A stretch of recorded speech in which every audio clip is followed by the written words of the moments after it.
자, 이번 이야기는 시청자 커버님께서 찾아와 주셨습니다. 오늘 커버님이 해주실 이야기, 우리나라 이야기는 아닐 것 같습니다. 바로 만나보도록 할게요. 안녕하십니까. 커버님, 반갑습니다. 자, 오늘 커버님께서 준비하신 이야기는 어떤 이야기가 될까요? 오늘은 제가 최근에 사연 여기저기 수집하다가 태국 사람을 좀 알게 돼가지고 몇 가지 사연을 많이 수집해가지고 태국. 한번 해보도록 하겠습니다. 우리나라와 상당히 비슷한 부분의 영적인 이야기들이 많았던 곳인데, 자, 네, 그런 것 같습니다. 예, 그럼 바로 출발을 해보도록 하겠습니다. 렛츠고! 끼리십니다. 커버예요.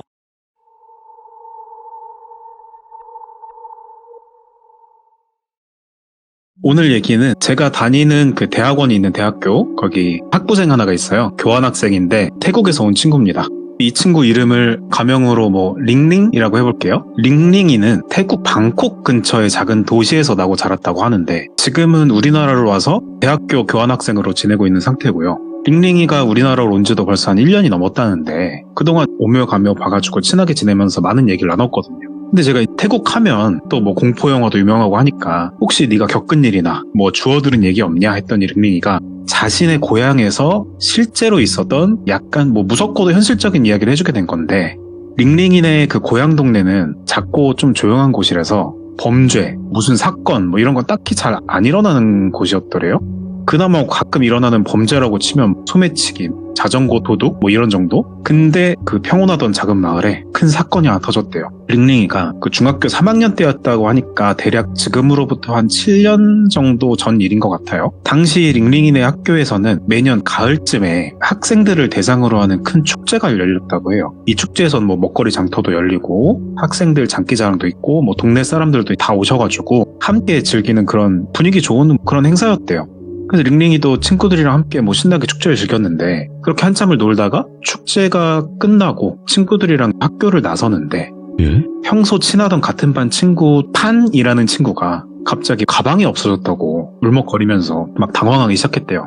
판이는 학교에서도 되게 활발하고 친구들 사이에서도 인기가 되게 많은 친구였는데 그날따라 그 중요한 물건을 가방에 넣어놨다고 했었는데 그래서 더 당황을 했던 거래요. 그래서 링링이랑 친구들이 함께 가방 찾아주려고 학교 여기저기를 돌아다녔지만 결국엔 찾지 못하고 집으로 돌아가게 됩니다. 판이는 결국 늦게까지 남아서 가방을 찾다가 어쩔 수 없이 포기하고 혼자 집으로 돌아갔대요. 근데 이상한 게 그 다음날이 됐어요. 아침이었는데 판이라는 친구가 학교에 나오질 않았다는 거예요. 근데 링링이 입장에서는 이상하게 생각이 들긴 했지만 전날 되게 심하게 그렇게 속상해 했으니 그럴 수 있겠다 싶었대요. 근데 하루가 지나고 이틀이 지나고 계속 시간이 지났는데도 판이가 학교에 나오질 않았다는 거예요. 그 링링이랑 친구들은 걱정이 돼가지고 선생님한테 물어보니까 선생님도 판이랑 연락이 안 된다고 하시더래요. 그러면서 전체적으로 마을 전체가 조금씩 웅성거리는 분위기가 생긴 거예요. 판이 어디 갔을까? 집안에 뭔 일 생겼나? 여러 가지 소문들이 퍼져나가기 시작한 거죠. 근데 사건이 일어난 지 정확히 한 3일째 되는 날 아침에 되게 충격적인 소식이 학교에 퍼졌다고 해요. 판이가 실종 확정이 됐다는 거예요. 그래서 학교는 비상에 걸렸고 경찰이 학교로 찾아와서 학생들한테 판이 맞은 거 본 시간이 언제냐, 장소가 어디냐 이런 걸 하나하나 물어보면서 조사를 시작했다고 합니다. 그래서 링링이도 경찰분 앞에서 진술을 하면서 그날 축제 끝나고 판이 그 가방이 없어졌던 일부터 해가지고 집으로 돌아갔던 순간까지 자세하게 자기가 아는 한 최대한 얘기를 했다고 해요. 근데 경찰 조사는 꽤나 꼼꼼하게 오래 이어졌고 그 과정에서 전체적으로 학교라든가 동네 분위기가 좀 어두워지고 그랬대요. 아까도 말씀드렸지만 이 작은 마을에서 큰 사건이 없었다고 했는데 학생이 실종됐다. 이거는 한 번도 없었던 큰 사건이었기 때문에 좀 심각했나 봐요. 다른 그런 실종보다도. 그리고 한 며칠 정도 지났을까? 경찰이 그 학교 뒤편 숲에서 판이의 가방을 발견하게 돼요. 링링이랑 친구들은 그 소식을 듣자마자 학교가 술렁거리면서 난리가 났대요. 근데 그 가방 안에는 판이의 소지품이 그대로 있었지만 다만 한 가지 이상한 것이 있었다고 하는데 판이가 가장 소중히 여기던 지갑이랑 가족사진 그리고 휴대전화까지는 그대로였는데 그 학교에서 메고 다니던, 태국이 다 그런지 모르겠는데 요 얘기에서 듣기로는 학생증을 이렇게 목걸이처럼 메고 다녔다고 하더라고요. 그 학교의 특징일 수도 있고요. 하여튼 그 메고 다니던 학생증만 사라져 있었던 거예요. 근데 이게 되게 이상하잖아요. 지갑이랑 돈 되는 거라 냅두고 그것만 없었다는 게. 수상하게 여기고 경찰이 수색 범위를 학교 주변으로 좁혀서 본격적으로 조사를 시작해 봅니다. 이 시점에서 링링이는 물론이고 동네 사람들 모두가 좀 을씨년스럽고 좀 불안하고 막 이렇게 된 거죠. 그런 상황에서 얼마 지나지 않아서 이 조그만 마을에 사건이 또 발생했대요. 첫 번째 사건으로 뒤숭숭해진 가운데 두 번째 사건이 일어난 건데 뭐냐 하니까 이번에도 학교 학생 중에 한 명이 실종된 거예요. 근데 이번에 실종된 학생은 링링이의 그 친한 친구까지는 아니었지만 같은 학년에서 뭐 우리 오며 가며 얼굴 정도는 아는데 이름 모르는 막 그런 애 있잖아요. 그런 정도 친한 여학생이었다고 해요. 그 친구도 역시 수업을 마치고 집에 가는 길에 감쪽같이 사라진 거죠. 경찰이 한이 사건을 조사를 진행하는 동안 벌어진 일이었기 때문에 이게 하나가 해결이 안 된 상태에서 또 사건이 계속 생기고 이런 일이라고는 하나도 없었던 동네에서 그러니까 전체적으로 더 혼란스러워졌고 당연히 뭐 사건의 심각성은 몇 배가 됐겠죠. 전체적으로 긴장하는 분위기가 조성이 됐고 부모님들이 아이들을 학교에 보내는 것도 꺼리게 됐다고 해요. 그래서 경찰은 실종된 두 학생 간의 시간의 거리가 멀지 않아서 그 공통점을 찾기 위해서 좀 수사를 확대했지만 그 두 학생이 같은 학교라는 점 공통점이죠. 이거 말고는 특별히 뭘 했다 이런 연결고리가 나오진 않았다고 해요. 근데 얼마 지나지 않아서 경찰이 두 번째 실종된 학생의 물품을 학교 뒤편의 숲속에서 또 발견한 거예요. 근데 이번에도 첫 번째 사건과 똑같이 그 학생의 개인 소포는 그대로 있었지만 목에 거는 학생증만 없었다는 거예요. 그래서 같은 방식의 이런 범행이랄까요? 그런 게 반복되자 경찰들도 이 사건은 단순한 건바이 건의 실종이 아니라 계획적이고 의도적인 어떤 범죄일 수도 있겠다 이런 판단하에 철저하게 수사를 더 했다고 해요. 한편 그 동네 사람들은 그 경찰의 수사와 별개로 자신들끼리도 말씀들 나누고 하셔가지고 해결책을 모색했다고 합니다. 그래서 마을에 CCTV가 많고 뭐 그런 시절도 아니라서 주민들이 직접 자경단이라고 하죠. 그런 것처럼 동네 곳곳을 짝지어서 순찰하시면서 애들을 보호하자 이런 분위기가 조성된 거죠. 그래서 링링이의 부모님도 그때부터는 뭐 링링이 학교를 갈 때나 집에 올 때면 항상 차로 직접 픽업해서 데려다주고 데리러 오는 생활을 했다고 합니다. 그래서 애들도 좀 공포에 질려 있고 이게 사건에 대한 소문이 우리가 요즘은 워낙 강력범죄가 많아가지고 이거 애 2명 사라진 게 그렇게 큰가 싶은데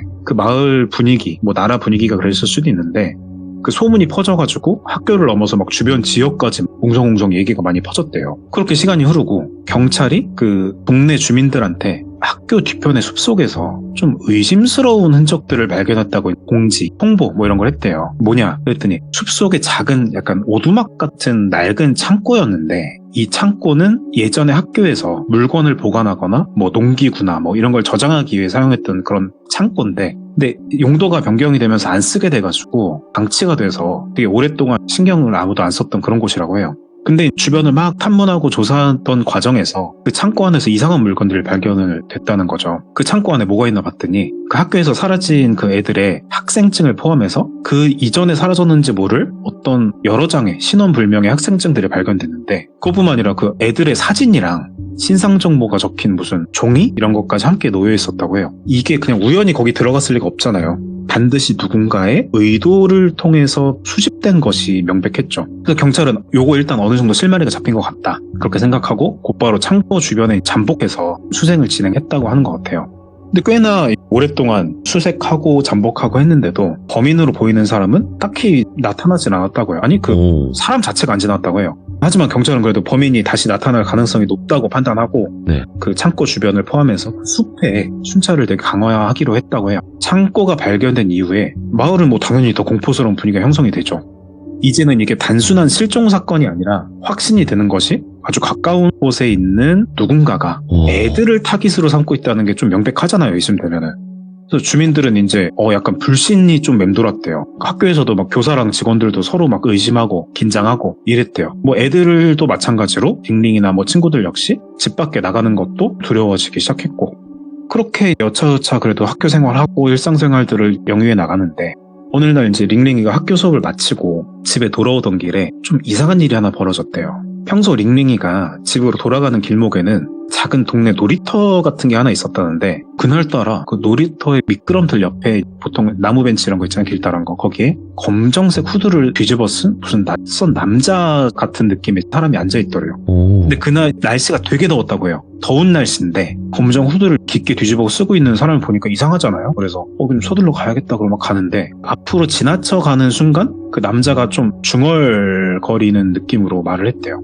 네가 다음이야. 그래서 링링이 듣고 깜짝 놀래가지고 막 온몸이 얼어붙는 느낌이 들어가지고 막 뛰어가지고 집으로 갔고 부모님한테 바로 알렸대요. 그래서 부모님은 경찰에 당연히 신고했고 경찰이 바로 출동해줘가지고 놀이터 근처 수색했는데 남자는 사라졌다고 하고 링링이는 그 검정 후드를 쓴 남자가 과연 이 실종 사건이랑 관련이 있는지 아니면 무슨 괴한인지 뭔지 모르잖아. 불확실한 상황이니까. 그리고 이 사건 이후에 또 링링이랑 그 가족한테 또 다른 충격적인 일이 벌어지게 된다고 하는데 어쨌건 그 놀이터에서 그 후드를 쓴 남자를 보고 난 이후에 링링이 당연히 예민해지고 되게 조심스러워졌죠. 그래서 부모님도 물론이고 경찰까지 나서서 놀이터 주변도 이제 수색을 하고 막 이런 거예요. 근데 행적은 또 전혀 찾을 수가 없었다는 거예요. 그 사건 이후에 경찰이 조언을 말씀을 주셔가지고 링링 부모님이 링링은 이제 절대 아무데도 혼자 다니지 못하게 했대요. 학교 가는 것도 친구 만나는 것도 부모님이 직접 항상 동행하시고 데리고 오시는 식으로 생활이 완전 바뀐 거죠. 그렇게 더 조심하고 안전에 신경 쓰고 그렇게 하는 며칠이 지나도록 남자는 잡히진 않았지만 그나마 좀 다행인 점은 마을에서의 실종 사건은 2건 이후에도 발생한 건 없었어요.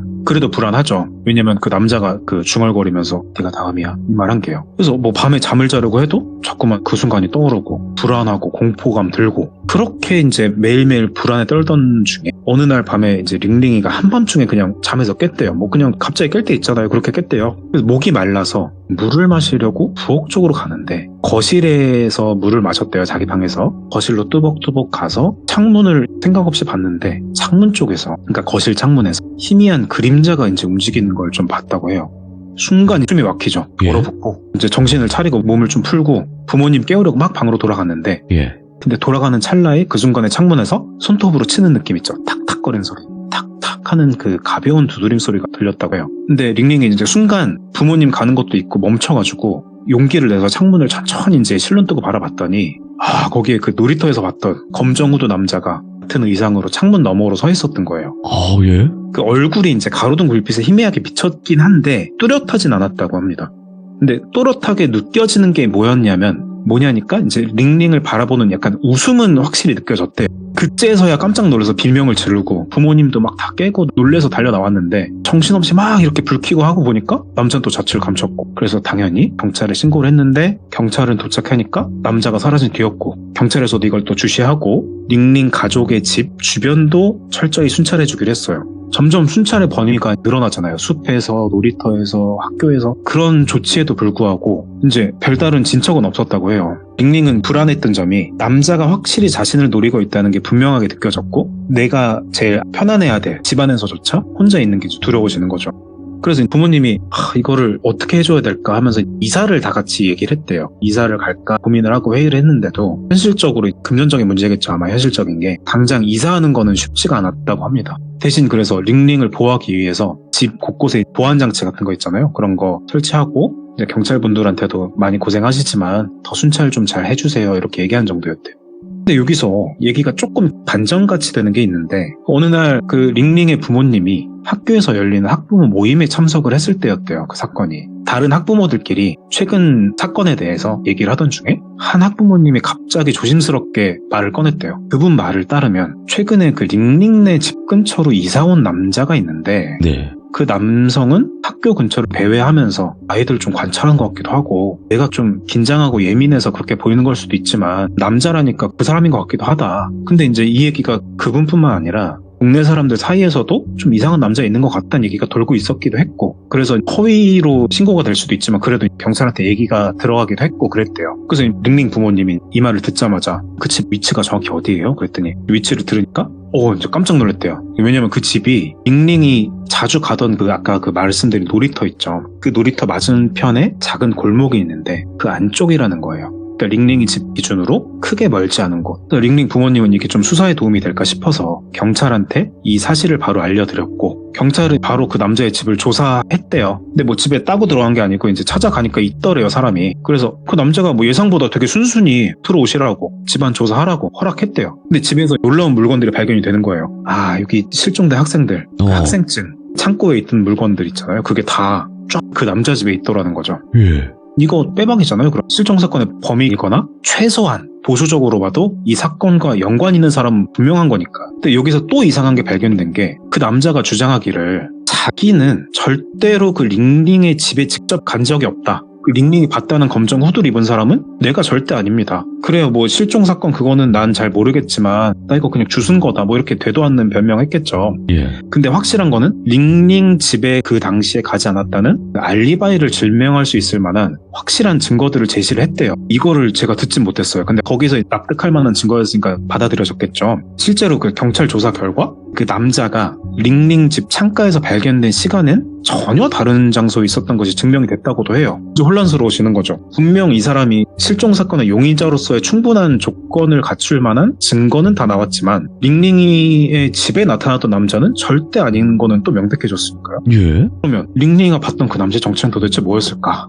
그런 이제 어떤 경찰과 사람들의 혼란 속에서 이제 링링 가족은 불안을 떨칠 수가 없죠. 예. 그 사람이 아니니까. 어쨌든 그 검정 후드의 남자가 밝혀지지 않은 상태였고 여전히 링링이 주변을 배회할 가능성이 남아있으니까. 그래서 밤마다 작은 소리에도 깜짝깜짝 놀래고 하루하루가 막 긴장과 막 불안의 연속이었겠죠. 링링이는 네, 진짜 이렇게 살아서는 안 되겠다 결심이 드셨대요. 이사는 그때 힘들다고 했으니까 한동안 외할머니 댁에 링링을 보내서 지내게 했대요. 할머니 댁이 그 교외에 조용한 마을에 있었는데 같은 마을은 아니었고 좀 거리가 있으니까 그곳에서라면 우리 링링이가 조금이라도 편안하게 지낼 수 있지 않을까 생각하신 거예요. 링링이도 그 부모님의 기대에 따라서 처음엔 새로운 환경에서 조금씩 안정을 찾아가는 듯 했는데 하지만 외할머니 댁에서도 그 깊은 곳의 불안감이 좀 사라지지 않았다고 하더라고요. 왜냐면은 그 남자가 그 웃었던 모습 있죠. 그 실루엣 비쳤다는 거 그거랑 그 다음은 그 중얼거림이 계속 맴돌듯이 좀 돌았대요. 시간이 좀 흘렀는데 그래서 학교 끝나고 여느 때와 같이 차로 데려다 주셔서 외할머니 집에 들어와서 방에 들어가려고 하는데 방에서 그러니까 집안이에요. 방에서 이상한 소리가 들리는 거예요. 아주 희미한 중얼거림인데 순간 옥삭해지죠. 그래서 그 남자 중얼거림이랑 비슷한 느낌이어서 그래서 이거 방문을 못 열고 딱 멈춰 서 있었대요. 근데 할머니가 어디서 오셨는지 다가오셔가지고 링링의 표정을 딱 한번 보고 문을 확 열었대요. 그러니까 방 안에 아무도 없었어요. 꼼꼼히 둘러봤는데 그냥 텅 빈 방이었고 링링이는 내가 이게 진짜 예민하구나 헛소리 들은 것 같다 하면서 스스로 좀 달래는데 갑자기 외할머니가 심각한 표정을 막 링링이 쳐다보면서 한마디 물어보시는 거예요. 너 요즘 누가 따라오는 느낌이나 소리 같은 거 들리니? 깜짝 놀라가지고 그렇다고 했대요. 예. 그래서 한참 말을 좀 침묵을 유지하고 계시더니만 할머니께서 어렵게 말을 하시는 게 내가 너한테 말 안 하려고 했는데 너 지금 많이 위험하다고. 사람도 아닌 게 너한테 붙어있다고. 와, 소름이 쫙 끼쳐가지고 뭔 말을 하시는지 이해는 안 갔지만 최소한 할머니 표정을 보니까 이거 장난 아니다. 그게 느껴졌다고 하더라고요. 알고 보니까 링링의 외할머니께서 태국에서는 뭐라고 하는지 제가 잘 모르는데 아무튼 우리나라로 치면 영적인 감각이 매우 예민한 분이셨다 뭐 그런 분인데 링링이를 처음 할머니 댁에 데리고 온 순간부터 걔 뒤에 뭔가 붙어있는 걸 눈치채고 있었다는 거예요. 다만 애잖아요. 지금 대학생이 내가 들려준 옛날 얘기니까 어린 손녀가 무서워할까봐 이제 말을 안 했던 거예요. 그래서 할머니가 급하게 여기저기에다가 무슨 가루 같은 거 뭘 뿌리셨다는데 부적을 붙이고 가루를 뿌리고 이러면서 대책을 막 세우신 것 같아요. 그리고 할머니는 링링이 누워서 잘 때가 됐는데 밤에 옆에 눕혀두고 끊임없이 기도 같은 걸 막 하셨다고 그래요. 그래서 링링은 잠을 안 자고 할머니 기도를 들으면서 불안해하고 있는데 갑자기 밤이에요. 밤에 방문 밖에서 똑똑하는 노크 소리가 들렸다는 거예요. 그러니까 할머니랑 둘이 살고 있는데 현관문 앞도 아니고 방문 앞에서 링링이 방 앞에서 그 할머니가 표정이 막 무서워지시더니 링링을 갑자기 누워있는데 확 들쳐가지고 꽉 끌어안으면서 문을 향해서 소리쳤대요. 누구냐? 여긴 네가 올 것 아니다! 이러면서. 근데 문 밖에서는 아무런 대답 없이 계속 노크 소리만 점점 세게 막 이렇게 들렸다는 거예요. 예. 그래서 할머니가 엄청 무서운, 진짜 그렇게 무서운 표정 본 적이 없다는데 그 무서운 표정으로 뭔가 이렇게 우리 어금니 깨물면 이렇게 턱 근육 튀어나온 거 있잖아요. 그 느낌으로 그냥 꽉 깨무시더니 문을 그냥 꽉 열었는데 방문 앞에는 아무도 없었대요. 근데 그 링링은 분명히 본 것 같다는데 복도 끝자락에서 검정 그 후드 입은 남자 형체가 희미하게 보인 것 같대요, 자기는. 그러니까 할머니도 보신 건지 뭔지 모르겠지만 그쪽 방향을 향해서 뭔가 알 수 없는 약간 주문 같은 거? 그런 걸 막 중얼중얼 하시면서 크게 막 소리를 질렀대요. 예. 그러니까 그 형체가 약간 움찔하시 놀란 것처럼 움찔하는 느낌이 들더니 껌껌하게 사라졌다고 해요. 근데 다행히도 그 이후로 링링이는 그 검정 후드의 남자를 본 적이 없대요. 근데 할머니가 말씀하시기로 링링한테 붙었던 그 존재가 사람의 형상을 하고는 있었지만 실제로는 사람이 절대 아니라고 설명을 해주시더래요. 이제 링링의 공포와 불안해했던 기운들 네. 그런 것에 끌려왔던 일종의 악령 같은 존재였다 이렇게 말씀을 주시는 거예요. 그러니까 처음에 링링이 그 마주쳐서 다음은 너야라고 했던 후드 남자, 인간, 그 범인과는 또 전혀 다른 존재였던 것 같더래요. 정리하면 경찰한테 잡힌 남자는 실종 사건의 진범이 맞고 링링의 집까지 찾아서 위협한 적이 없었고 링링이 보았던 창문 밖의 남자의 형태는 그 범인의 형태를 한 악령이었던 거다. 이렇게 정리가 된대요. 이런 일이 있었다. 그래서 일단 이야기는 여기까지인데 에필로그처럼 좀 텀을 두고 네. 이제 링링이가 들려준 후일담이 있어서 말씀드리고 마무리를 접을게요. 그런 사건이 있은 이후에 이제 마을의 어른들과 이제 뭐 승려분들 이런 분들이 계신데 그분들이 자초지종을 들으시더니 마을에 오래된 비밀 하나를 알려주시더라는 거예요. 뭐냐 했더니 링링이 살던 근처의 그 숲, 처음에 그 타니가 없어졌던 숲, 예. 숲에 원래 오래전부터 마을 사람들이 좀 금기시까지는 아닌데 잘 안 가는 장소였대요. 나이 있으신 분들은. 그 이유가 한 십수년 전일까요? 수십 년 전일까요? 하여튼 꽤 시간이 좀 전에 그 숲에서 마을 청년 몇 명이 사소한 갈등으로 인해서 패싸움 같은 걸 크게 벌인 적이 있었대요. 근데 그 과정에서 안타깝게도 한 명이 그 자리에서 목숨을 잃는 사건이 있었고 근데 그 사고로 사망한 청년이 어떤 사람이었냐면 마을 사람들이 되게 두려워할 정도로 폭력적이고 되게 충동적인 성향의 인물이었대요. 예. 그 사망한 청년은 생전에 막 주변 사람들한테 주먹 휘두르고 괴롭히기를 반복했어서 죽은 후에도 그 심보가 어디 안 간다고 원한을 품고 영원히 숲 근처를 떠돌았다는 이런 미신 같은 소문이 좀 있었던 거예요. 그러면서 자신과 비슷한 분노와 어떤 증오를 품은 사람을 끌어들여서 같은 어떤 실종, 유괴, 이런 비극을 반복하도록 부추겼다. 뭐 이런 골자의 내용을 말씀해 주셨어요. 예. 자, 그럼 그 잡혀갔던 범인은 자기도 모르게 그런 악령의 감정과 동조하게 된 걸까요? 아니면 그래서 그 악령이 그 분노의 감정을 이용해서 범죄를 저지르게 시킨 건지 아니면 뭐 그냥 범죄를 저지를 질 나쁜 놈이 저지른 건지 그건 모르죠. 아무튼 확실한 건 그날 밤 링링이가 직접 마주한 존재는 사람이 아니라 그 숲에서 죽은 나쁜 심성의 청년의 영혼이 그 범인의 모습으로 둔갑한 상태였던 거고 다행히 그 후에 마을 차원에서 승려들의 도움을 받아가지고 전통 의식? 뭐 우리나라로 좀 구실 것 같아요. 왠지 제 생각에. 예. 전통 의식을 통해서 악령과의 그 어떤 연결 이런 걸 단절을 시켰대요. 네. 그 이후로는 혹시나 모를 안전을 위해서 숲과의 접촉을 좀 마을 안에서 완전히 금하게 되었다고 합니다. 그래서 링링이가 이 얘기를 들려주면서도 그날 사건이 복귀할 거 아니에요. 저한테 들려주면. 소름이 끼친다고 했을 정도로 그 말을 하면서도 소름이 끼친다고 했어요. 그러면서 되게 오싹한 경험이었다고 하더라고요. 우리가 왜 시들무에서 현실 공포, 영적인 공포 이렇게 큰 줄기를 좀 나누기도 하잖아요. 그렇죠. 예. 근데 저는 이번 사연 수집하면서 이런 생각 한번 해봤습니다. 사람의 좀 부정적인 감정이랑 원한이 결국에 어떤 형태로든 다시 인간한테 영향을 미친다는 이런 점에서 어떤 유형의 공포이건 그 발화점에는 예. 현실이든 영적이든 결국 사람의 마음이 있는 건 아닐까? 뭐 요런 혼자 또 괜히 막 상상의 나래를 펼쳐본 소소하게 생각해본 사연이 있어가지고 이건 좀 나눠보고 싶더라고요. 귀족님들이랑.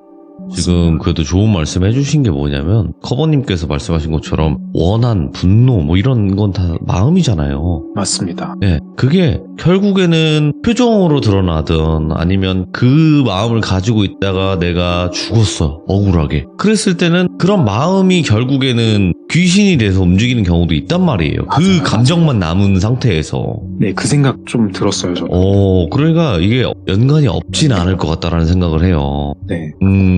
소소하지만 나눠봤습니다. 오늘 커버님 또 이야기 워낙 잘하시는 분이니까 너무너무 감사드리고 다음 이야기로 꼭 찾아와 주시기 바라겠습니다. 감사합니다. 고맙습니다. 네. 자, 이번 이야기는 시청자 커버님께서 찾아오셨습니다. 바로 출발을 해보도록 할게요. 안녕하십니까. 네, 우리 커버님께서 또 찾아와 주셨습니다. 감사합니다. 네, 좋아요 안 눌러서 급하게 눌렀습니다. 이거 이놈 아저씨가요. 조심하셔야 돼요. 이놈 아저씨 올까봐 화들짝 놀라서 얼른 켜서 누르고. 근데 저는 항상 궁금했어요. 그 이놈 아저씨는 존재하는 것일까? 돌비님 아니셨는지. 그럴 수도 있고요. 그렇죠. 근데 이상하게도 이놈 아저씨라는 교육을 시킨 적이 없는데 저희 아이도 이놈 아저씨라고 하면 딱 무서워해요. 저희는 그 빠따 아저씨라고 더 무서운 분이 계셔가지고 좀 조심해야겠습니다. 자, 오늘 커버님께서 또 이렇게 찾아와 주셨는데 저번에 말씀해 주신 것과 같이 태국에서의 이야기들은 몇 개가 있었다 이렇게 네, 말씀하셨어요. 그래서 예. 오늘도 뭐 전혀 다른 이야기이긴 하지만 태국으로 한번 떠나봐야 되겠다 싶네요. 네, 맞습니다. 네, 그럼 바로 출발을 해보도록 하겠습니다. 렛츠고! 길이십니다. 커버예요.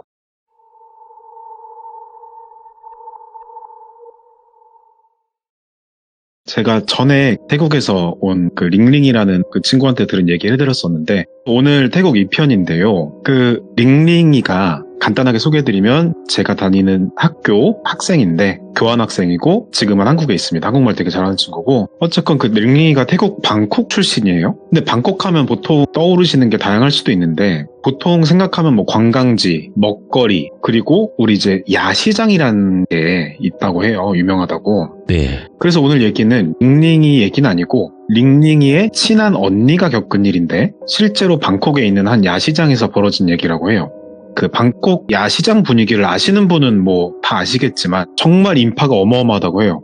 특히 유명한 야시장일수록 그 온갖 음식 냄새, 사람들 떠드는 소리, 가게 사람들, 뭐 주인분들 호객하는 소리, 네. 그리고 흥정하는 소리, 뭐 이런 게 막 뒤섞이면서 그거만의 되게 독특한 분위기가 좀 있다고 해요. 그리고 대부분 시장 조명이 노랗거나 빨간빛이라고 하는데 그래서 전체적인 분위기가 밝다기보단 약간 음침한 느낌도 있고요.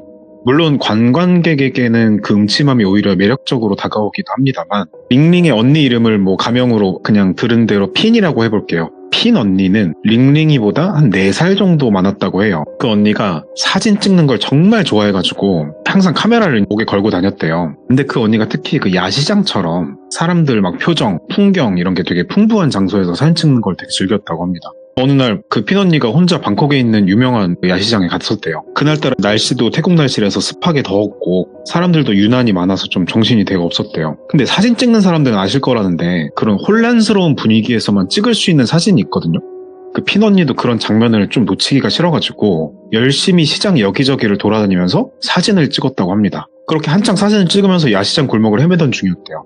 그 시장 골목 구석에 되게 허름한 가게가 하나 있었는데 유난히 특히나 더 어둡고 낡은 그런 분위기라서 눈에 띄었대요. 그게 외관이 간판도 제대로 없고 조명도 약간 희미하게 좀 켜질랑 말랑 그런 정도였다고 해요. 보통 구매하는 사람이나 그런 사람들이면 지나칠 수도 있겠지만 언니는 그런 특이한 분위기를 좋아하니까 그 가게 사진 찍으려고 카메라를 들었대요. 들고 사진을 딱 찍으려고 하는데 그 가게 안에서 나이가 좀 있는 노인 한 분이 천천히 걸어 나오시더랍니다. 그래서 언니가 눈치가 보이기도 하니까 얼른 카메라를 내려놓고 죄송합니다. 뭐 사진 찍어도 될까요? 뭐 이런 식으로 물었대요. 예. 그러니까 그 노인분이 뭔가 뭐 알아들을 듯 못 알아들을 듯 고개를 끄덕이는 걸 미세하게 하면서 되게 어색하게 미소를 지으셨대요. 그래서 핀 언니가 감사의 의미로 태국말로 감사하다가 컵쿤카 뭐 이렇게 발음이 맞는지 모르겠는데 이러면서 네, 뭐 그런가 봐요. 그러면서 미소로 화답을 하고 사진을 몇 장 찍었대요. 사진 찍고 있는데 언니가 갑자기 소름이 확 돋더랍니다. 그날 날씨가 뭐 더웠다 했잖아요. 근데 이상하게 그 찰칵하는 순간부터 공기가 좀 차갑게 느껴지더래요. 예. 그래서 뭐 에어컨이 있나 둘러봐도 그런 건 없고 그냥 뭐 희미한 전구 하나만 있고 그래서 좀 이상하긴 했는데 뭐 그냥 기분 탓이겠거니 하고 일단 얼른 벗어나기로 했대요. 그렇게 가게 앞을 벗어나서 시장 골목으로 다시 돌아왔고 언니는 사진을 찍던 것을 다시 이어가려고 했대요. 근데 이상한 점이 생겼던 게 이상하게 그 이후로 찍는 사진마다 사진이 흐릿하게 나오거나 조명이 뭐 빛 반사가 이상하게 되는 뭐 그런 식으로 평소와는 다르게 그 사진에 계속 문제가 생겼다고 해요. 그래서 오늘 내가 좀 사진 찍는 뭐 컨디션이 별론가 뭐 이러면서 언니는 별 생각 없이 그날 찍은 사진을 대충 확인만 하고 집으로 돌아갔대요 그냥. 그래가지고 그날 집에 돌아온 그 핀 언니가 평소에 찍었던 사진들을 컴퓨터에 옮겨서 하나씩 우리 하듯이 뭐 넘기면서 확인을 하고 있었대요. 사진 찍는 걸 이분이 진짜 좋아한다고 했잖아요. 그래서 보통 찍은 사진을 바로 그날 저녁에 이런 식으로 보면서 마음에 드는 사진은 편집도 좀 하고 SNS 이런 데도 올리고 그랬대요. 근데 이상하게도 사진을 쭉 보니까 그날 찍었던 사진 중에서 문제가 생기기 시작했던 게 아까 그 허름한 가게 그 사진부터가 좀 이상하게 나오기 시작했다는 거예요. 처음엔 사진이 전부 흔들렸다고 해야 될까요? 초점이 아예 나가거나 어둡고 뿌옇게 찍힌 사진이 많았다고 해요. 근데 그럴 리가 없다 내가. 왜냐면은 이 핀언니라는 사람이 좋아하기도 하지만 사진을 되게 오래 찍은 사람이라서 대놓고 흔들린 사진을 찍을 정도로 막 초보는 아니었거든요. 그렇게 한 장, 두 장 사진을 넘기다가 이상한 걸 좀 발견을 했대요. 사진 속에 뭔가 희미한 형체가 찍혔다는 거예요. 처음엔 그 형체가 너무 흐릿하고 희미해서 뭔지 잘 몰랐는데 확대를 해가지고 사진을 봤더니 언뜻 보기에는 사람이 서 있는 것 같은 마치 우리 흔히 공포 얘기에 나오는 심령 사진이라고 하죠. 뭐 그런 것처럼. 근데 문제는 언니가 사진을 찍을 때 당시에 그 자리에 이렇게 희미하게라도 흔들릴 만한 피사체가 될 만한 어떤 사람은 분명히 없었다는 거예요. 시장의 그 허름한 가게 앞에 노인 한 분, 그 사람 외에는 그 순간 아무도 없었으니까요. 근데 조금 더 확대를 해서 찬찬히 보니까 그 사람 형체가 되게 특이했어요. 정확히 표현하자면 몸은 사람인데 이상하게 목과 머리 부분이 뭔가 좀 흐릿하게 비틀어져 있는 모습이었다고 해요. 그래서 이게 카메라 렌즈 문제거나 뭐 빛 반사 때문에 그럴 수도 있다 하면서 좀 분석을 나름 해봤대요. 근데 이제 확대를 하고 여러 사진들을 넘겨볼수록 그 형체들이 찍힌 것들이 너무 명확하더라는 거예요. 심지어는 느낌일 수도 있지만 핀 언니가 사진을 찍을 때 정확히 카메라를 응시하고 있는 것 같은 느낌마저 들었다고 해요. 그게 약간 표정이 느껴지는 게 뭔가 평온하긴 좀 힘든데 불편한 표정이었고 미소 짓는 것 같은데 비웃는 것 같기도 하고 뭐 그런 불길한 느낌이 좀 들었대요. 그래서 그냥 사진을 끄고 그날은 그냥 컴퓨터 끄고 잊어버리려고 했답니다. 그렇게 시간이 며칠이 지났대요. 핀 언니는 그 사진은 완전히 까먹을 정도가 됐고 평범하게 일상생활을 보내고 있는데 그러던 어느 날에 갑자기 컴퓨터를 켜보니까 바탕화면에 사진이 한 장이 떠 있었대요. 그래서 내가 뭔가 좀 드래그 해놨나 싶어서 확인했더니 근데 하필 그 나와 있는 사진이 또 그때 그 시장에 이상한 형체가 찍힌 그 사진이었다는 거예요. 당연히 깜짝 놀래죠. 자기가 그 사진을 바탕화면에 띄워놓을 이유도 없고 근데 컴퓨터를 누가 뭐 조작할 일도 없고 자기가 혼자 사는데 근데 더 이상한 건 그 사진 속 그 흐릿한 사람 느낌이 나는 모습이 처음 봤을 때보다는 훨씬 더 뚜렷하게 나타나 있었다는 거예요. 근데 이게 같은 사진이거든요. 그날 찍은. 이걸 뭘 확대나 뭐 수정하거나 그런 것도 아닌데 원래 있던 사진이 점점 뚜렷하게 나타나고 있는 느낌. 너무 무섭죠. 그래서 사진을 그냥 삭제하는 거 있잖아요. 완전 삭제. 그런 식으로 삭제를 하는데 이것도 기분 탓일 수 있는데 삭제 버튼을 딱 뭐 엔터나 뭐 하여튼 뭘 지우는 버튼 누르는데 그 사진 속 형체에 입이 있을 법한 위치가 미세하게 올라가는 것 같은 느낌을 들었대요. 기분 탓이겠죠. 근데 어쨌건 소름이 끼쳤다고 해요. 그래서 이상하다 싶어서 그 사진을 찍었던 그 야시장 근처에는 절대로 아직 가지 않겠다고 했대요. 근데도 기분상으로 그 사진을 삭제하면서 느꼈던 그 표정 그게 계속 생각나면서 그 형체가 뭐 마치 사진 속에서 나와서 나랑 있는 것 같은 느낌. 그래서 진짜 자꾸 생각하니까 더 생각이 나는 거고 생각을 하지 말자. 기억을 잊어버리자. 그래서 사진도 지웠고 그 시장 근처에도 가지 않았으니까 진짜 그런 생각도 안 들 거고 더 이상한 일은 없겠지 뭐 그렇게 생각했대요. 근데 핀 언니의 생각과 달리 일상 속에서도 계속 이상한 일들이 생기기 시작했다는 거예요. 첫 번째로 이상했던 일은 핀 언니가 다니던 대학에서 생겼대요. 예. 핀 언니가 강의를 듣기 위해서 수업 시간에 강의실에 앉아 있는데 뭔가 이렇게 기묘한 느낌이 들었대요. 그 느낌 뭐냐면 그 강의실 맨 뒤편에서 누군가 계속해서 자신을 보고 있는 듯한 그런 기분이 들었다는 거예요. 우리도 가끔 왜 괜히 느껴지는 시선 있잖아요. 뭔가 이렇게 확실하게 말을 못해도. 그래서 그런 느낌을 받아가지고 핀 언니가 뒤를 얼른 돌아봤대요. 근데 당연히 강의실 맨 뒤쪽은 빈자리가 있었는데 아무도 없었대요. 사람은. 그래서 헛것이다. 기분 탓이다. 뭐 당연히 그렇게 생각을 했고. 근데 그게 진짜 이상한 게 강의를 듣는 내내 그 쳐다보는 느낌이 계속 이어지는데 그게 되게 점점 형체를 가진 듯이 머릿속에서 강렬해져서 되게 수업에 집중이 안 될 정도로 그래서 좀 이상해가지고 친구랑 같이 나가면서 수업 끝나고 핀 언니가 친구한테 물어봤다고 해요. 혹시 뭐 수업 시간에 누가 내 뒤에 들어왔었냐? 뭐 이런 식으로. 친구들은 뭐 당연히 아무도 없었다고 했죠. 그래서 이때부터는 뭔가 이상하다는 느낌이 좀 강해졌고 그런 사건이 좀 있었고 며칠 뒤에 또 다른 이상한 일이 생겼다고 해요. 핀 언니가 집에서 혼자 자기 전에 침대에서 핸드폰을 하고 있었어요. 그러다가 잠들 때 우리 의뢰 그렇듯이 불을 껐는데 문득 천장 쪽에서 희미한 그림자가 움직이는 듯한 불을 꺼서 정확한 건 아니지만 어둠 속에서도 음영이 더 깊으면 뭔가 형체가 다르잖아요. 그런 식으로 어떤 형체가 움직이는 듯한 느낌이 들었대요. 천장에서. 그래서 이게 창문에서 들어온 불빛 때문에 뭐가 반사가 되는 건가 그러면서 천장이니까 팔도 안 닿고 뭐 잠을 그냥 청하려고 했는데 그때 침대 옆에서 소리가 들리는 거예요. 처음으로. 소리는 처음이었대요. 근데 그 소리는 뭔가 바닥을 천천히 긁는 소리 같았대요. 무서웠지만 뭐 확인을 해야겠다 생각이 들어서 핸드폰 후레쉬를 켜고 침대 옆을 쓱 비춰봤대요. 바닥엔 아무것도 없었고 그냥 평범한 상태였고 그래서 이제 상황적으로는 안심할 만한 상태가 됐으니까 안심할 수 있어 나는 괜찮아 이러고 있는데 방 구석에서 그 순간에 더 선명하게 부정하기 좀 힘든 어떤 형체가 움직이는 게 보였다고 해요. 그래서 급하게 방 불을 켜서 전체를 둘러봤죠. 근데 아무것도 없었고 근데 그 진짜 이상한 거는 방 불을 켜도 마치 그 첫 번째 사건 때 뭔가 눈에 보이지 않는 시선이 나를 쳐다보는 듯한 그게 또 느껴졌다는 거예요. 싸한 느낌이. 또 그날 밤에 일단 결국 제대로 잠을 못 잤다고 해요. 그래서 다음날 언니는 학교에서 친한 친구들한테 그간 일어난 일들을 쭉 조심스럽게 말을 해봤다고 합니다. 친구들은 당연히 뭐 스트레스 받아서 그런 거 아니냐, 뭐 기가 허한 거다, 뭐 이런 식으로 말했겠죠. 대수롭지 않게. 근데 딱 한 친구만 조금 진지하게 들어주더랍니다. 친구가 약간 신기, 한국말로 신기겠죠? 뭐 신기 같은 게 있는 친구였는데 핀 언니 얘기를 듣더니 표정이 좀 진지해지면서 굳었대요. 그러면서 조심스럽게 말 꺼내는 게 피나 너 혹시 최근에 네 맨날 사진 찍고 다닐 때 이상한 거 찍힌 적 있냐고. 그래서 깜짝 놀래가지고 사진 얘기를 했죠. 그러니까 아주 조용하게 나지막히 말을 하는데 사진 있냐고, 아니면 뭐 삭제했으면 복구할 수 있냐고, 뭐 한 장이라도 있냐, 나 한번 봐야 될 것 같다. 그래서 뭔가 알 수 없는 좀 불안감 이런 게 있으니까 친구랑 함께 사진 복구하려고 했대요. 그래서 휴지통에 버리고 삭제했던 거를. 그래서 복구를 하고 휴지통에 있는 거를 꺼내려고 했는데 휴지통도 없고 뭐 파일도 없고 삭제했던 그 사진은 다시 나타나진 않았대요. 예. 그러니까 친기 있는 친구가 사진을 확인할 수 없다. 그럼 진짜 미안한데 혹시 모르니까 다시 그 야시장에 한번 같이 가보자고 제안을 했다고 해요.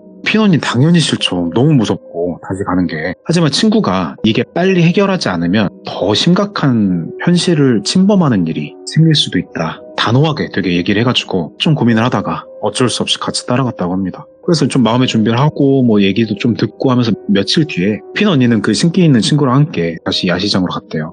처음에는 시장 분위기도 밝고 뭐 북적거리고 막 화려해가지고 오히려 막상 가보니까 불안감이랑 공포심 같은 게 조금 덜했대요. 그래서 괜찮나? 그러면서 좀 안심을 하던 찰나에 좀 문제가 생기는 거는 그 사진을 찍었던 그 골목 쪽으로 다가가니까 다시 찾게 되니까 이상했대요. 그 가까이 갈수록 심리적인 건지 실제로 뭐 영적인 건지 이상한 압박감이 점점 강해지는 걸 느꼈다고 해요. 예. 그러니까 약간 우리 몸 전체가 엄청 무슨 무거운 무게에 눌리는 것처럼, 이건 전해드리는 거 아니고 제 느낌인데 마치 우리 어렸을 때 햄버거 할 때 눌리는 그런 압박일 것 같아요. 가슴 답답하다고 하는 거 봐서는. 친구도 뭔가를 느끼고 있었는지 표정이 되게 심각했었대요. 그 신기 있는 친구도. 친구가 좀 앞장서서 조금씩 천천히 골목 안쪽으로 들어가면서 좀 뭐라고 중얼중얼 거리더래요. 그러니까 그게 뭔가 하고 나중에 얘기 들어보니까 뭔가 나쁜 기운을 쫓으려고 지가 알고 있던 태국의 전통 기도 같은 걸 속으로 계속하고 있었다고 하네요. 그래서 그 핀 언니가 골목 입구에 딱 발을 들여놓은 순간에 갑자기 친구가 돌아서서 팔을 딱 잡고 멈춰 세웠대요. 핀 잠깐 멈춰라고. 뭐 있다고. 그렇게 말하니까 핀 언니가 갑자기 소름이 쫙 돋으면서 딱 멈췄죠. 근데 그때 친구가 갑자기 그때 중얼거리면서 되게 차분한 친구였는데 갑자기 뭐를 보면서 얼굴이 새파랗게 질리기 시작했다는 거예요. 핀 언니는 이제 그 뭘 보는지 너무 궁금하면서도 뭐 두렵기도 하고, 그래서 그 친구의 시선을 천천히 바라보는 곳으로 따라가 봤대요. 그러니까 그 순간에 따라가 보니까 골목에서도 되게 깊은 끝쪽에 희미한 형체 하나가 서 있는 걸 봤다고 해요. 근데 형체는 사람 같긴 했는데 정확하게 사람이라고 말하기엔 뭔가 좀 굉장히 이상했답니다. 그 사진에서처럼 형체의 얼굴은 제대로 보이지 않았지만 그냥 윤곽만으로도 이거 보통 사람 아니다 뭐 이런 걸 느낄 수가 있었대요. 그게 약간 느낌이 누군가가 어두운 그림자만 남겨놓고 실제 몸은 이렇게 쏙 빼버린 것 같은 그런 느낌이었대요. 근데 더 무서운 사실이 그 형체가 골목 끝에서부터 되게 천천히 아주 조금씩 그 두 사람을 향해서 움직이기 시작했다는 거래요. 친구는 이제 급하게 피던이를 데리고 골목 밖으로 뛰쳐나왔다고 해요.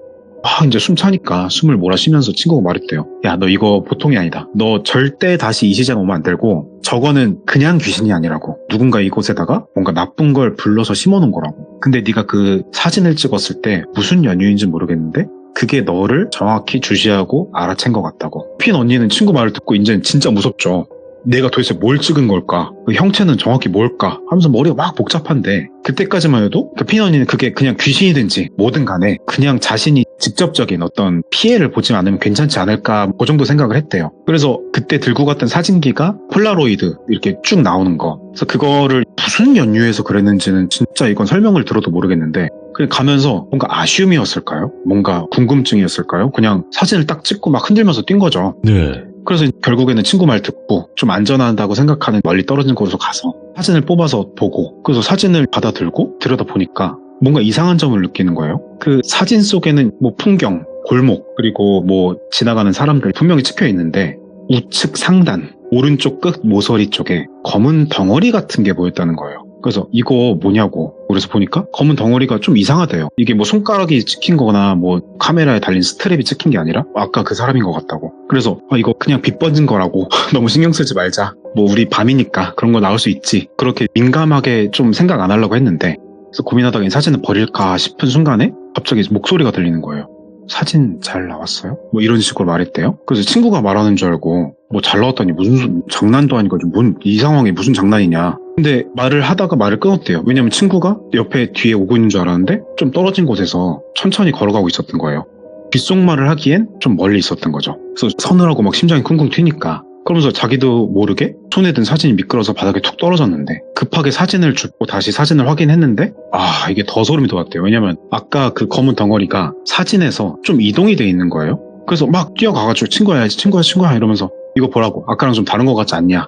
아니다 우리 착각하는 거다. 일단 이 야시장 나가자. 나가서 그날 밤이 됐고 그 이후로 신경이 계속 쓰이고 그래가지고 그 사진은 버렸고, 분명히 버렸는데 다음날 일어나서 확인을 해보니까 우리가 뭐 흔히 공포에서 얘기 들었던 것처럼 사진이 처음부터 탁자에 있었던 것처럼 책상 옆에 있는 거예요. 침대 옆에. 근데 사진 속 검은 덩어리는 형체가 더 커져가지고 사진을 한 반쯤 채워 있었고, 그래서 이거 안 되겠다, 미치겠다, 이거는 진짜 확실하다, 내가 뭐 흘린 거라고 쳐도 이건 확실한 거니까 이걸 잡아 찢으려고 했대요. 그냥 찢어서 어떻게 갈기갈기해서 버리려고. 근데 진짜 이상한 게 사진이 쇠처럼 단단한 건지 내 손에 힘이 빠진 건지 찢어지지 않는 거예요. 이거는 이제 착각 아니야, 우연도 아니다. 와, 소름이 팔뚝도 쫙 올라오는데 그때 핌의 방문 밖 복도에서, 집안의 복도죠, 밖은 아니고, 삐걱하면서 무슨 발소리 같은 게 들렸대요. 핌은 혼자 살고 있었고 아침 시간은 아무도 집에 들어올 리가 없어요. 근데 발소리는 삐걱삐걱 점점 방앗까지 다가왔고, 문고리를 잠근 것도 아니고 문고리를 바라봤대요 그냥. 그러니까 진짜 이건 귀신 영화 같은데, 저도 들으면서 문고리가 천천히 돌아가는 거예요. 영화에서 많이 보이잖아요 우리가. 그래서 거기서 꼼짝도 안 하고 그냥 문이 열리는 걸 봤대요. 그래서 문이 쭉 끼리 열리면서 문틈 사이로 새어 들어오는 무슨 햇살 같은 게 있었겠죠? 근데 그 빛 사이로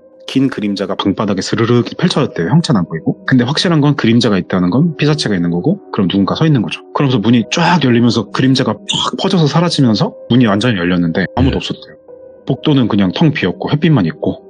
그제서야 좀 무서운 마음이지만 몸을 움직여서 떨면서 문까지 걸어가서 복도를 봤는데 네. 역시 아무도 없죠. 근데 문득 발밑에 뭔가 밟히는 느낌이 들어서 고개를 내려서 보니까 그 그림자가 퍼지기 시작한 자리에 사진이 있었어요. 사진 속에 검은 덩어리는 아까 전에 반 정도 차서 탁자 위에 올려놨었는데 사진이 새까매져 있는 거죠. 차마 그 사진을 집을 용기도 안 나가지고 그냥 방문 쾅 닫았대요. 그리고 그날은 불안해서 방에서 계속 있었고, 이걸 누구한테 말해도 믿어주지도 않을 것 같고, 저 혼자 있는 방은 숨막힐 것 같긴 해도 나가기도 무서웠고, 그래서 이제 핌이 고민 끝에 이제 사촌 언니가 있어요. 친한 사촌 언니가 있다는데 뭐 영적인 그런 사람은 아니고 그냥 친하니까 우리 가까운 친구한테 털어놓듯이 사촌 언니를 찾아가서 일을 터놓기로 했대요. 사촌 언니는 이야기를 듣고 처음엔 장난으로 다 받아들이죠, 당연히. 근데 이 사람 몰골이 어땠을 것 같냐고요. 막 식은땀 줄줄 흘리면서 사색이 됐겠죠. 진지하고 절박하게. 그러니까 같이 심각해지는 거예요. 그래서 언니는 핌한테 사진을 어디서 찍었냐 정확히, 그러니까 야시장 위치 또 얘기하고, 뭐 어디 뭐 골목이었고 뭐 노인분이 어쩌고 했고 뭐 쭉 얘기를 다시 한 거예요. 그러니까 언니는 잠시 고민을 하다가 나를 잘 케어해 주셨던 아는 분이 계신다고. 이게 한국으로 치면 무당 비슷한 거라는데 발음이 랑송이라는 게 있대요. 랑송인데 무당이라고 생각하면 된다고 하는 것 같아요. 랑송 아주머니인데 그분을 좀 소개시켜 주겠다고 했대요. 그러니까 그날 저녁에 핌과 그 사촌 언니는 소개받은 랑송 아주머니의 집을 방문했어요. 그 아주머니는 핌의 얘기를 듣자마자 얼굴이 굳어지면서 사진 가져왔냐고 물어봤어요. 그 시꺼먼 사진을 들고 와가지고 핌이 이제 꺼내서 용기 내가지고 보여주니까 그 랑송 아주머니가 사진을 보고 한숨을 푹 쉬는 거예요. 이거 평범한 거 아니라고. 이거 너도 이제 다 알았겠지만 찍히지 말았어야 할 게 찍혀서 그렇다고. 이게 지금 너한테 붙으려고 하는 중에 사진 나오고 들어가고 하기 직전이라고. 그 랑송 아주머니도 그 지역 연구에 계신 분이고, 얘기를 들어보니까 핌이 사진을 찍은 그 야시장 근처가 원래는 무용고의 어떤 시신이나 어떤 사고로 돌아가신 분들을 막 이렇게 방치하는 건 아니고 되게 잘 해가지고 안치했던 곳이었대요. 그래서 사진 찍었을 때 그곳에 자리 잡고 묶여있던 어떤 원혼 하나가 핌을 따라온 것 같다고 했어요. 원혼은 사진을 통해서 사람한테 붙는 경우가 종종 있다고 맞아요. 했대요, 그분께서. 그래서 랑송 아주머니가 뭘 하셨냐 그랬더니 사진을, 그 부적이었던 것 같아요. 제가 정확한 그 용어는 모르겠는데 부적이라고 생각하면 편하실 것 같은데, 그걸 부적으로 접어가지고 종이로 포장하듯이 싸고 어떤 복잡한 의식을 좀 실었다는데, 그리고 그걸 도로 돌려줬대요. 이걸 뭐 태우거나 뭐 그런 게 아니고. 그래서 그걸 돌려주면서 이걸 품고 다니되 절대 풀지 말고, 다시는 뭐 당연한 얘기지만 그쪽 근처에 얼씬도 하지 말라. 근데 이 사진을 포장한 이 부적은 버리지 말고 훼손하지도 말고 이걸 열어보지도 말고 들고 있어라. 야, 그래가지고 아주머니 말대로 야시장 근처에는 뭐 다시는 안 갔고, 다행히 그 이후로는 이상한 일은 일단은 일어나진 않았대요. 네. 근데 얘기를 전해준 그 링링 학생이 사실 처음엔 재미삼아 듣고 넘기려고 했는데, 근데 문제는 이 얘기를 전해들은 이후에 링링 역시 가끔 사진을 찍을 때 좀 불길한 느낌이 들었대요. 근데 물론 이야기 역량이니까 무서운 얘기 보면 우리가 머리 못 감는 것처럼 그럴 수도 있지만, 아니면 뭔가 이야기를 통해서 좀 영향을 받은 건지 뭐 그런 얘기도 하더라고요. 그러니까 얘기를 들어보면 사진의 영적인 존재가 찍힌다. 그러니까 심령 사진 뭐 이런 괴담은 되게 어떻게 보면 클래시컬한 공포 얘기의 소재죠. 근데 이게 제가 직접 겪은 건 아니지만 건너서 이렇게 실화라고 하면서 들으니까 되게 새롭게 느껴져서 좀 섬뜩했고, 근데 한편으로 든 생각은 이게 뭐 클래시컬하고 자주 얘기되는 괴담들, 화장실, 군대, 학교 이런 거 있잖아요. 뭐 그런 게 자주 화제되고 있다는 게 거꾸로 말하면 그게 그만큼 실제로 많이 일어나니까 고전이 되는 거 아닌가? 이런 생각도 해봤는데, 제가 제일 찝찝했던 거는 귀족분들이나 뭐 들으실 때 어떨지 모르겠는데, 저는 그걸 태우거나 어떻게 해결한 게 아니고 싸가지고 어디 묻은 것도 아니고 들고 다니라고 한 게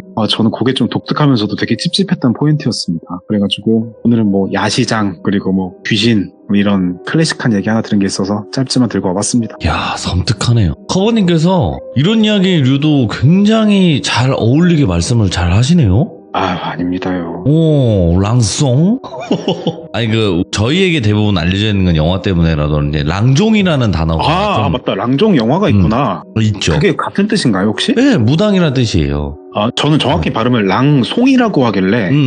뭐, 랑송, 아니면 랑종, 뭐, 이렇게, 뭐, 어떤 발음이든 들리겠죠. 예. 그러니까 뭐, 커버님께서 말씀해주신 것도 맞는 거라고 저는 생각을 하기 때문에. 그리고 오늘 커버님께서 이렇게 해외 이야기를 준비를 해주셨지만, 앞으로 또 여러 가지 이야기들을 더 준비를 해주시겠지만, 그래도 커버님을 많이 응원해주시고, 그리고 항상 감사드린다는 말씀 전해드리고 싶네요. 제가 항상 모두께 너무 감사드립니다, 돌비님. 감사합니다, 커버님. 네, 감사합니다. 네.